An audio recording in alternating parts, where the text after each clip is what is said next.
Hello, this is Dr. Jonathan D. Hall coming to you from Boston with another episode of the Thoughtful Patient's Guide to Plastic Surgery.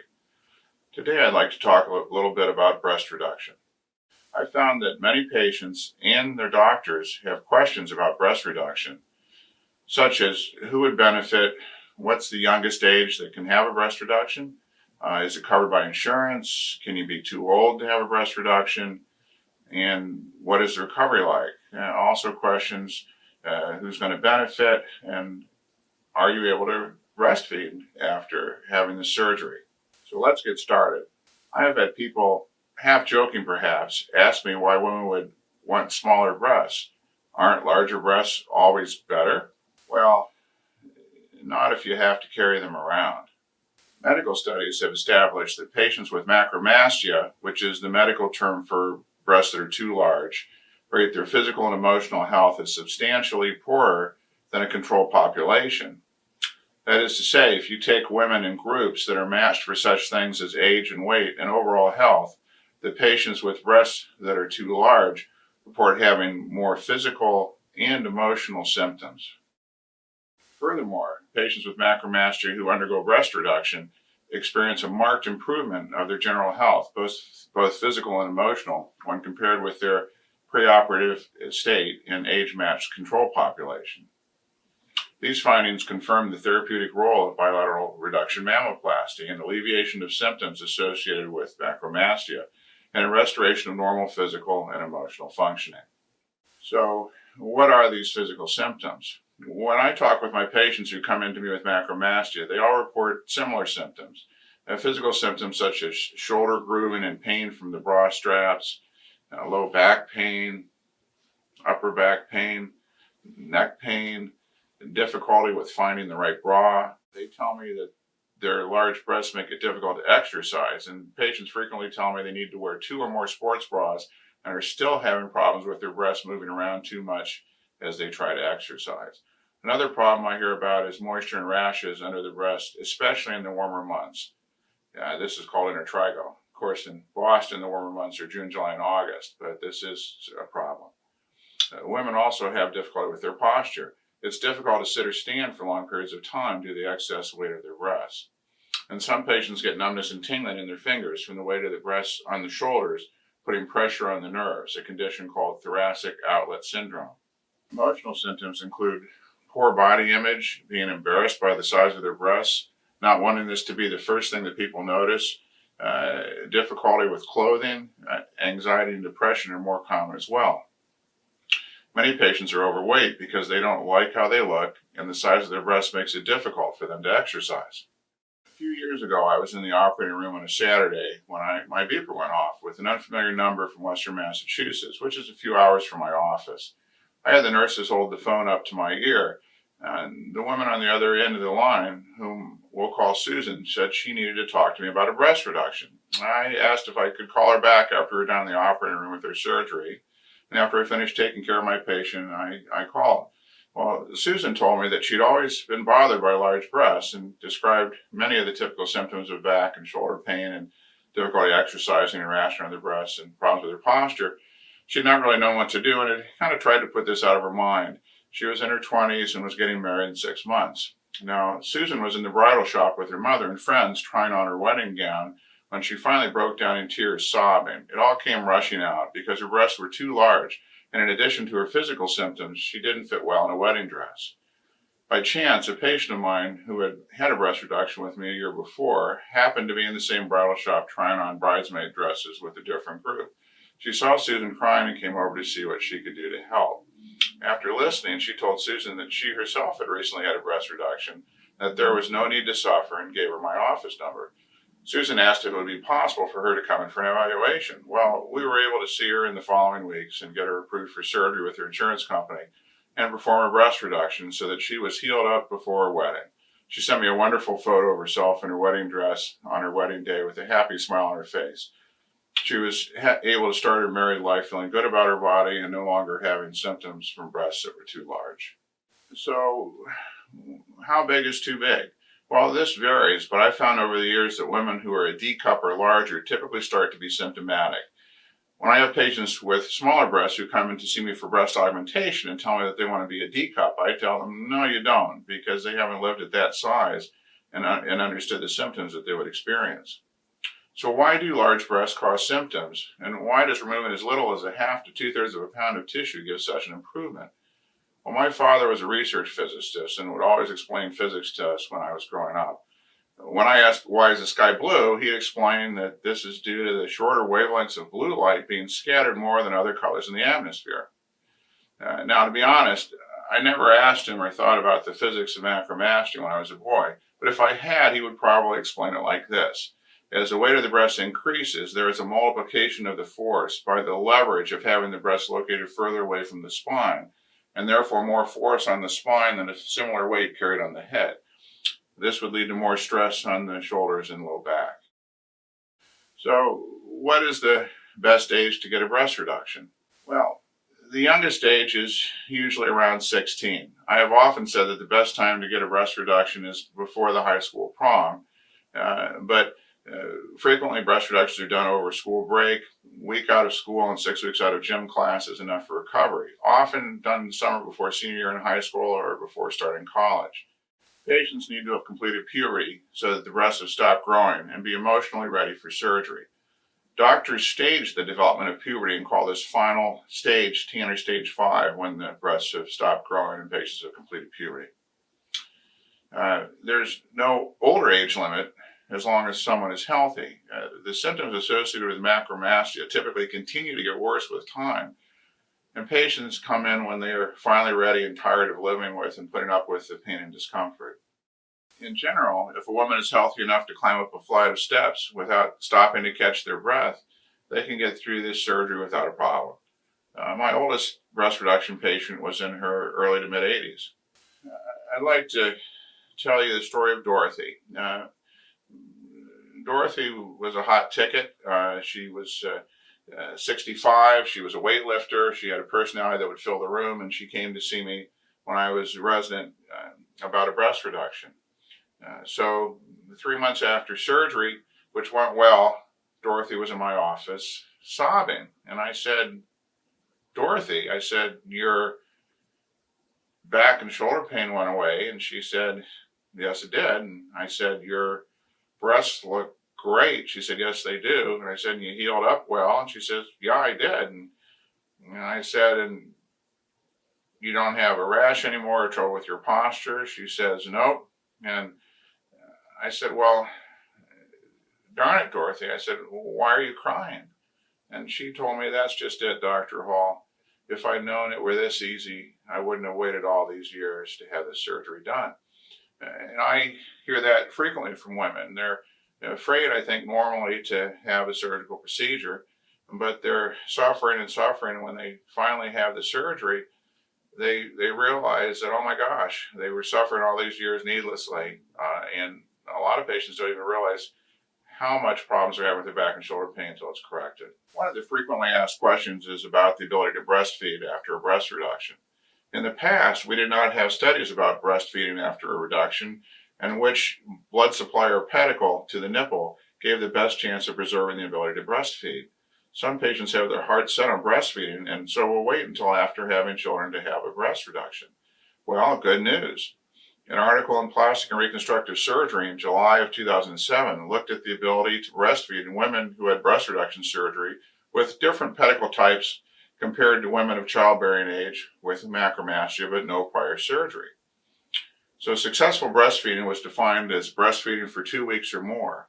So 62% of the women in the control group who had had no prior surgery who attempted to breastfeed were successful. In the breast reduction group, 62% with the superior pedicle, 65% with the medial pedicle, and 64% with an inferior pedicle were able to successfully breastfeed. So there's no statistical difference between the control groups and the 3 different pedicle groups. The conclusion was that lactational performance of women who had breast reduction surgery with superior, medial, or inferior full-thickness pedicles was not significantly different from that of women with macromastia but no breast surgery. So to repeat, having a breast reduction by the typical and usual methods does not decrease a woman's ability to breastfeed. So this is fantastic news for those young women who are suffering but thinking about putting their surgery off because of the ability to breastfeed. So how is surgery done? Well, when we look at these plastic surgery diagrams, the technique depends on the breast measurements. We start with the skin pattern. And so the skin pattern is most commonly an upside down T, sometimes referred to as a Wise pattern. I typically will form a modified short T-scar to keep the horizontal scar hidden under the breast. In special cases where the areola is very large and hard to fit inside the T pattern, a spare, short periareolar inferior pedicle reduction is used. This was first described by my friend Dennis Hammond, who's a plastic surgeon in Grand Rapids, Michigan. So we use a Gore-Tex suture to gather the areola down a little bit in an incision which is more of a J-shaped underneath the breast. When the distance from the nipple to the fold above the breast is not excessive and does not need to be shortened by removing skin, the horizontal portion at the fold can be skipped and leaves us with a vertical incision, sometimes called a lollipop. I find this not to be as common because most women with larger breasts have an increased amount of skin and need to have that reduced. So the blood supply of the nipple is supplied by a pedicle, which is a portion of breast tissue containing arteries and veins to supply the nipple. This is typically either a superior pedicle from the top, a medial pedicle from the sides, or an inferior pedicle from the bottom. And it depends on the breast measurements before surgery in terms of which is going to be the best for any individual patient. In patients who are smokers, a free nipple graft technique may be used. Smoking damages the blood supply, and it's safer to take the nipple off and replace it as a free graft. I find this not to be needed as often, once every few years in my practice, but for people that are heavy smokers, it's much safer. So how do surgeons decide how much to remove and where to put things? Well, some of it's obviously experience, but there are measurements to guide us. An aesthetic breast has typical measurements that we can use as a guide. For a C-cup breast, a typical measurement from the sternal notch to the nipple is 21 centimeters, and from the nipple to the inframammary fold is 7 centimeters, and an aesthetic areola is usually 38 to 42 millimeters in size. This obviously varies with a patient's height and weight. How do we know where to put the nipple? Well, the optimal nipple position does vary with the patient's height. In addition to 21 centimeters from the sternal notch, we'll sometimes use the distance of the mid-upper arm or a distance of a line 4 centimeters above the inframammary fold to the top of the areola. So how do we decide on a new size? I'll have patients come in that are so miserable with their back and their shoulder pain, they'll say, make me a B cup. In other words, they'd rather end up too small than having symptoms. But even though the great provider can make a beautiful B cup breast, it's hard to do that with surgery.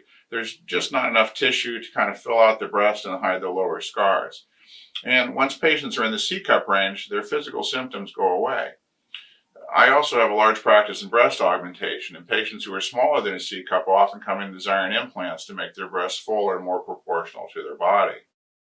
I usually recommend aiming for a C cup. This can be a small C cup if desired in athletic patients who are thinner, but if a patient is over her ideal body weight, a fuller C will look more proportional and is more likely to still be proportional if she is able to now lose weight after surgery. There is not a standard bra size, so this is not an exact science, but after discussions with patients, they'll usually request either make me as small as you can within the range of what looks normal, or don't make me too small, or use your best judgment. But for most women, somewhere in that C-cup range ends up being the right size. I would like to put in a brief word about measuring for a bra, as I find that many patients are wearing the wrong size. We have a plastic surgeon in our society who works in Beverly Hills, and he had a father who used to make bras for a living. So he showed us how to size bras. So here's how you do it. Take a tape measure and place it around the trunk just below the breast at the inframammary fold. Now take this measurement and add 3 inches. So if the measurement is 31, then 31 plus 3 is 34. Because there aren't many bras in odd sizes, if you come up with an odd number, then size up 1 inch. It's very important after surgery to wear a bra that's not too tight because it can cause the incisions to break down. So while patients get this bra size, and if later on they want to move to a smaller bra size in 3 months or so after they're healed, then that's fine. So the process of breast surgery, after we've seen someone in the office, talked about surgery, contact their insurance company. I like to have patients come in the day before surgery for markings. It's more accurate. It gives us a chance to answer questions and review prescriptions. And we can take time and really focus on making sure the measurements are just right. When the holidays interfere, I've actually marked people as much as a week before surgery, and I give them a surgical marker to take home and reinforce their markings after a shower. This surgery typically takes around 3 hours under general anesthesia. Patients usually stay the night in the hospital with drains that are removed the next day. Let's talk a little bit about pain after surgery. So I've got a plaque on my desk from Michelangelo when he's 87 that says, "I'm still learning." And I keep trying to improve and get better at what we're doing and make this process as easy for my patients as possible. So the night before surgery, I have patients apply a scopolamine patch, which is transdermal. People usually apply it on their neck behind their left ear. Like you might wear on a cruise ship, it decreases your risk of being sick to your stomach after surgery. In the holding area, we pre-warm patients with a warming blanket so their temperature doesn't drop when they get to the operating room. And give them some Tylenol and Celebrex just before they go back to the operating room. During surgery, topical anesthetics are used as we're shaping the skin, and I inject long-acting local anesthetic called Marcaine that lasts for 6 or 8 hours. So interesting, I'll give my patients a narcotics prescription to have, but most of them don't end up filling it because by the day after surgery, most people aren't needing the narcotics. So if I have 100 patients, one woman will say she had quite a bit of pain and needed to take narcotics like Percocet for 5 days. Oftentimes it's because they're wearing a bra that's too tight, however.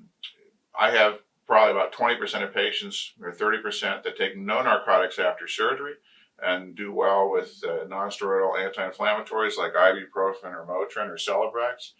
And by the day after surgery, 90% of my patients are no longer requiring narcotics and are just taking ibuprofen and able to go home. We'll let people shower the 2 days after surgery, the day after the drains came out.